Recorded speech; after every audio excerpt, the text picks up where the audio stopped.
আসসালামু আলাইকুম। আমি রেসিপি বাই মিষ্টি কিচেন থেকে বলছি। আশা করি আপনারা সবাই ভালো আছেন। আল্লাহর রহমতে আমি অনেক ভালো আছি। আশা করি আজকে আপনাদের কাছে ভিডিওটি ভালো লাগবে।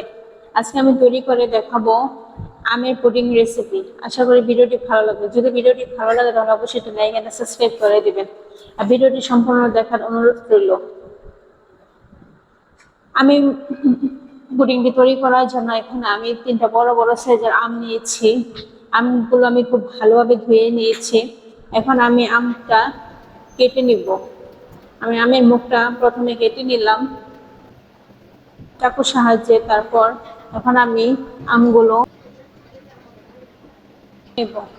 তারপর আমের সাইডে একটু দাগ হয়ে গেছিল, সেটা আমি কেটে ফেলে দিলাম।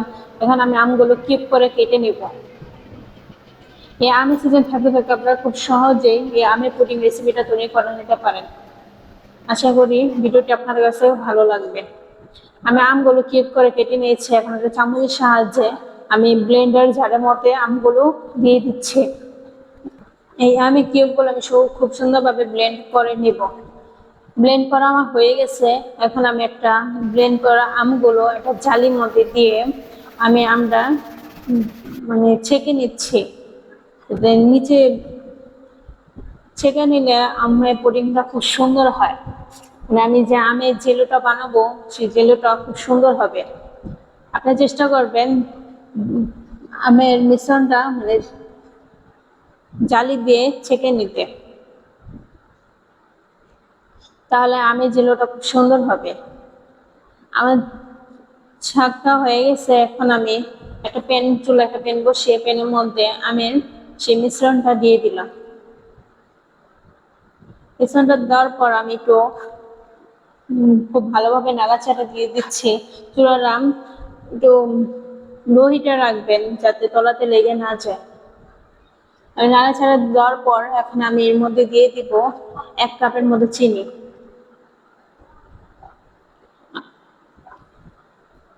আপনি যতটুকু আম নেবেন সেই অনুযায়ী আপনারা চিনিটা ব্যবহার করবেন। আমি 3টা আমের জন্য আমি এখানে 1 কাপ চিনি ব্যবহার করছি জেলিটা বানানোর জন্য।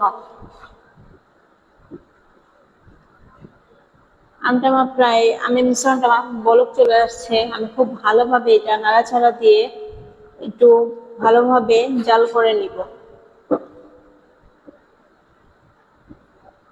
যখন একটু ঘন হয়ে আসবে তখন আমি এর মধ্যে দিয়ে দেব আগার আগার।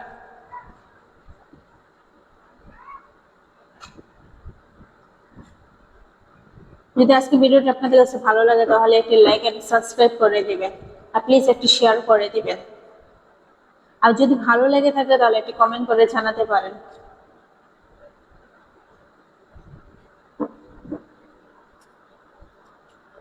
নাড়াচাড়া দিয়ে খুব ভালোভাবে মিশিয়ে নিচ্ছে।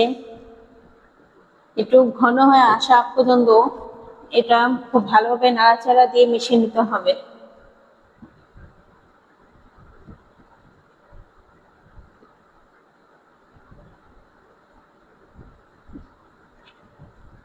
নাড়াচাড়া দিয়ে মেশানো হয়ে গেছে। এখন আমি এর মধ্যে দিয়ে দিব আগার আগার। আগার আগারটা আমি এখানে 3 টেবিল চামচ ইউজ করছি। ভুলবশত মানে এখানে আমার 2 টেবিল চামচ উঠছে, মানে 3 টেবিল চামচটা আমার মানে স্কিপ হয়ে গেছে ভিডিওটা, তাই এখানে 2 টেবিল চামচ উঠছে। আপনারা 3 টেবিল চামচ ব্যবহার করবেন। জেলোটা পুরো পারফেক্ট বানাতে হলে আপনার আগার আগারটা একটু বেশি পরিমাণে ইউজ করতে হবে, তাহলে আপনার জেলিটা খুব সুন্দরভাবে জমবে। 1 টেবিল চামচ বা 2 টেবিল চামচ দিলে আপনার আগার আগারটা ব্যবহার করলে জেলি বা পুডিং কখনোই আপনার জমবে না। তাই চেষ্টা করবেন সবসময় আগার আগারটা বাড়িয়ে দেওয়ার জন্য, তাহলে আপনার জেলি বা পুডিং খুব সহজে জমে যাবে।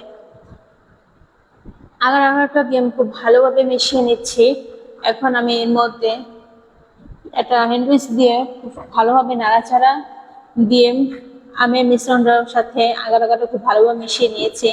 যখন একটু ঘন হয়ে আসছে তখন আমি এই মিশ্রণটা একটা মানে যে পাত্রে জেলিটা জমাবো সেই পাত্রে আমি ঢেলে দিলাম একটা মোল্ডের মধ্যে। এখন আমি অপেক্ষা করব, মানে জেলিটা জমে আসা পর্যন্ত। আমি একটু 5 মিনিটের জন্য ঠান্ডা করতে দিচ্ছি ফ্যানের সামনে। যখন ঠান্ডা হয়ে যাবে, গরমের তাপটা কমে যাবে, তখন আমি এটা ফ্রিজে, নর্মাল ফ্রিজে রেখে দিব আধা ঘন্টার জন্য। চেষ্টা করবেন আধা ঘন্টা বা 1 ঘন্টার জন্য রেখে দিতে, তাহলে আপনার জেলিটা বা পুডিংটা খুব সুন্দরভাবে সেট হয়ে যাবে। জেলিটা আমার ঠান্ডা হতে থাকে, এর মধ্যে আমি দুধটা মানে জাল করে নিব। আমি এখানে আজকে 3টা আমের জেলির জন্য আজকে আমি আধা কেজি দুধ নিয়েছি।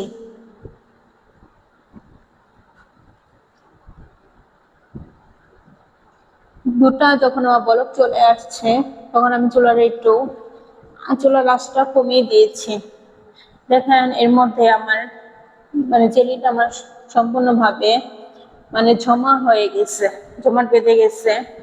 এখন আমি জেলিগুলো খুব সুন্দরভাবে কেটে নিচ্ছি। আমার আধা ঘন্টার মধ্যে এই জেলিটা জমে গেছে। আমি খুব সুন্দরভাবে ফ্রিজেতে বের করে জেলিটা কেটে নিচ্ছি। দেখেন আমার জেলিটা কত সুন্দর হয়েছে। 1 ঘন্টা রেখে দিলে আপনাদের জেলি আরো সুন্দর হবে, যদি হাতে সময় থাকে। যে হাতে সময় না থাকে তাহলে আধা ঘন্টার জন্য রেখে দিলে হবে। চেষ্টা করুন ফ্রিজে রাখার জন্য, তাহলে আপনার জেলিটা খুব সুন্দরভাবে জমবে। ঠান্ডা হয়ে যাওয়ার পর আপনারা ফ্রিজে রেখে দিবেন, নর্মাল ফ্রিজে। এখন আমি যে পাত্রে পুডিংটা জমাবো, সেই পাত্র একটা মোল্ড, মানে একটা পাত্র আমি নিয়ে নিয়েছি। এখানে একটা টিফিনে বাটি, আমি এই টিফিনটার মধ্যে আজকে আমি পুডিংটা জমাবো। তাই আমি ওই মোল্ডের জেলিটা যে জমাইছিলাম, ওই জেলিগুলো এই টিফিনের মধ্যে আমি দিয়ে দিলাম। আমি কিছুটা জেলি টিফিনের মধ্যে দিয়েছি, আর কিছুটা চিনি আমি মানে যখন আমি দুধটা আমি জেলিগুলোর মধ্যে তেল ঢালবো, তখন আমি ওই জেলিগুলো দিব। আমার দুধটা প্রায় জাল করা হয়ে গেছে। এখানে আমি আগার আগার দিয়ে দিলাম 4 টেবিল চামচ। আমি এখানে আগার আগার ব্যবহার করছি। আগার আগারটা একটু বেশি দিলে জেলি বা পুডিংটা খুব সুন্দরভাবে জমাট বাঁধবে। আমি এখানে 4 টেবিল চামচ আগার আগার দিয়েছি। আবার একটু মিশিয়ে নেওয়ার পর আমি এখানে চিনি দিয়েছি। আমি 1.5 কাপের মতো আমি চিনি দিয়েছি। ভুলবশত মানে চিনির ভিডিওটা আমার স্কিপ হয়ে গেছে। আমি এখানে আধা কেজি দুধের জন্য 1.5 কাপ চিনি দিয়েছি, মেজারমেন্ট কাপে 1.5 কাপের মতো চিনি দিয়েছি।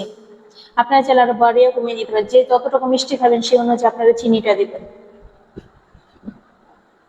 আমি এখানে আগার আগার চিনিটা খুব ভালোভাবে মিশিয়ে নিয়েছি। এখন আমি যখন ঘন হয়ে আসবে, তখন আমি দুধের মিশ্রণটা চুলা থেকে নামিয়ে ওই টিফিনের মধ্যে জেলির মধ্যে দিয়ে দিব।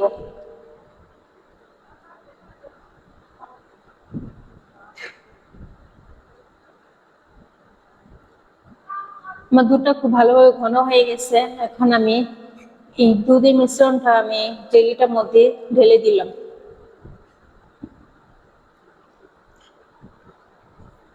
সম্পূর্ণ দুধটি আমি এই জেলিটার মধ্যে ঢেলে দিলাম। এখন আমি আগে যে অল্প একটু জেলি রেখে দিয়েছিলাম, সেই জেলিটুকু আমি এখন দুধের উপরে দিয়ে দিব। আপনারা খুব সহজে আপনাদের বাচ্চাদেরকে বাড়িতে আমের পুডিং রেসিপিটা তৈরি করে দিতে পারেন। এটা খুবই স্বাস্থ্যসম্মত, বাচ্চারাও খেতে খুবই পছন্দ করবে। আশা করি আজকে ভিডিওটি আপনাদের কাছে অনেক ভালো লাগবে। যদি ভালো লাগে তাহলে প্লিজ একটি কমেন্ট করে জানাবেন, এন্ড প্লিজ সাবস্ক্রাইব করে দিবেন আমার চ্যানেলটি।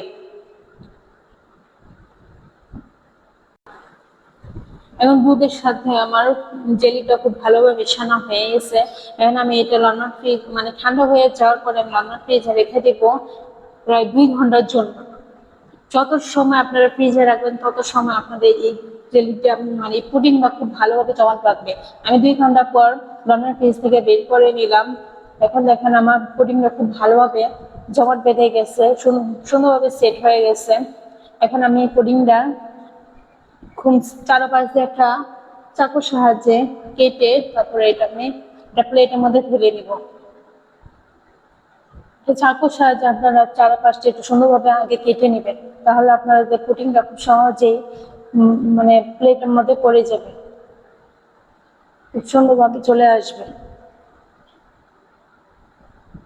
চারপাশ কাটা হয়ে গেছে। এখন আমি এটা প্লেটের মধ্যে খুব সুন্দরভাবে ঢেলে নিব।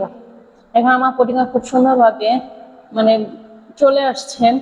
এখন দেখে আমার পুডিংটা খুব সুন্দর হয়ে গেছে। আশা করি আমার ভিডিওটা যদি হুবহু আপনারা ফলো করে বাড়িতে বানান, তাহলে আপনাদের পুডিং এইরকম অনেক সুন্দর হবে। আশা করি নিরাশ হবেন না। যদি ভালো লাগে তাহলে আপনার বাড়িতে একবার হলো বানিয়ে ট্রাই করবেন আমার ভিডিওটি দেখে। আমি দেখেন খুব সুন্দরভাবে পুডিংটা কেটে নিচ্ছি একটা চাকুর সাহায্যে। দেখেন আমার পুডিংটা কত সুন্দর হয়েছে। খুব সুন্দরভাবে কেটে এটা ফ্রিজের মধ্যে কেটে নিচ্ছি, পরিবেশন করে নিচ্ছি। গরমের মধ্যে ঠান্ডা ঠান্ডায় আমি পুডিংটি খুব সুন্দরভাবে মানে বাড়িতে